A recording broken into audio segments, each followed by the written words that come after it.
দৈনিক শিক্ষা .com থেকে জানতে পারলাম যে স্থগিত পরীক্ষা 11 সেপ্টেম্বর শুরু হতে পারে। আগামী মাসের 11 বা 12 তারিখ থেকে স্থগিত হয় এইচএসসি সমমানের পরীক্ষা শুরুর পরিকল্পনা করেছে শিক্ষা মন্ত্রণালয়। মাধ্যমিক উচ্চ মাধ্যমিক শিক্ষা বোর্ডের সঙ্গে শিক্ষা মন্ত্রণালয়ের এই নিয়ে আলাপ আলোচনা চলছে। শিক্ষা মন্ত্রণালয়ের একাধিক কর্মকর্তা তথ্য জানিয়েছেন।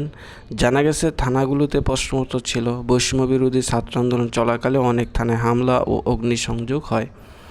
এতে প্রশ্নপত্র নষ্ট হয়ে যায়, তাই নতুন করে আবার প্রশ্নপত্র তৈরি ও রুটিন তৈরি করা হচ্ছে।